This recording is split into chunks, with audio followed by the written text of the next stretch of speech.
অন্তর্বর্তী সরকারের জারি করা অধ্যাদেশগুলো বাতিল করা স্বৈরতান্ত্রিক আচরণ বলে মন্তব্য করেছেন সাবেক উপদেষ্টা ফরিদা আক্তার। বুধবার জাতীয় প্রেস ক্লাবের গোলটেবিল বৈঠকে সুজন সম্পাদক বদিউল আলম মজুমদার বলেন, জুলাই সনদ পরিপূর্ণ বাস্তবায়নের কথা থাকলেও সংবিধানে নেই বলে খোঁড়া যুক্তি দেওয়া হচ্ছে।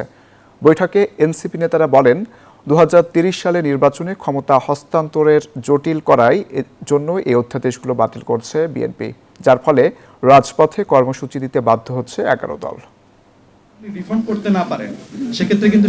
বুধবার জাতীয় প্রেস ক্লাবে অধ্যাদেশ বাতিল এবং গণভোট অস্বীকারের রাজনীতি, সংসদীয় স্বৈরতন্ত্রের যুগে বাংলাদেশ শীর্ষক এই গোলটেবিল বৈঠকের আয়োজন করে জাতীয় নাগরিক পার্টির সংস্কার বাস্তবায়ন কমিটি। তারা নানা ক্ষেত্রে সংবিধানের দোহাই দিচ্ছে। বৈঠকে এনসিপি নেতারা বলেন, 2030 সালের নির্বাচনে ক্ষমতা হস্তান্তর জটিল করার জন্যই এই অধ্যাদেশগুলো বাতিল করছে বিএনপি। তারা বলেন, এই সংসদ থেকে জনগণের পক্ষে কোনো রায় আসছে না, ফলে রাজপথে কর্মসূচি দিতে বাধ্য হচ্ছে 11 দল।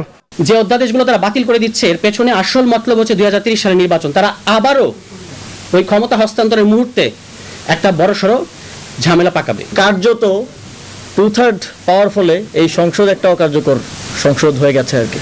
তো সংসদে আমাদের প্রতিনিধিরা নিরীহ সংসদ সদস্যের মতো কথাই বলতে পারছেন, কিন্তু সেটার কোনো রিফ্লেকশন কিংবা সেটার কোনো বাস্তবায়ন আসলে এই সংসদের মধ্য থেকে জনগণের পক্ষে কোনো রায় আসা আদতে সম্ভব না।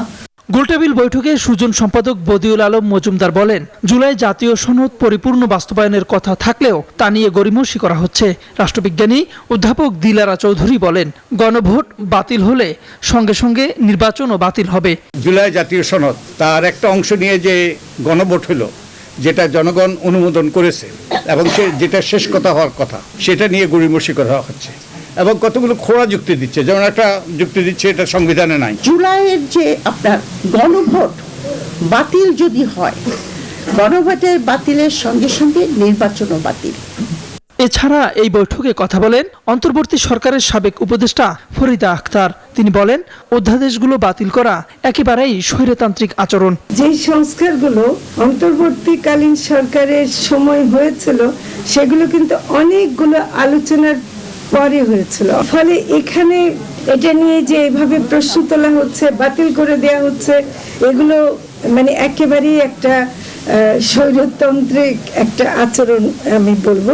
সংখ্যাগরিষ্ঠতার জেরে বিএনপি এখন যা করছে তা শক্তির প্রদর্শন নয়, বরং দুর্বলতা বলেও মন্তব্য করেন তিনি। আমরা হারিয়ে ফেলেছি। তাওহিদুল ইসলাম, নিউজ 24, ঢাকা।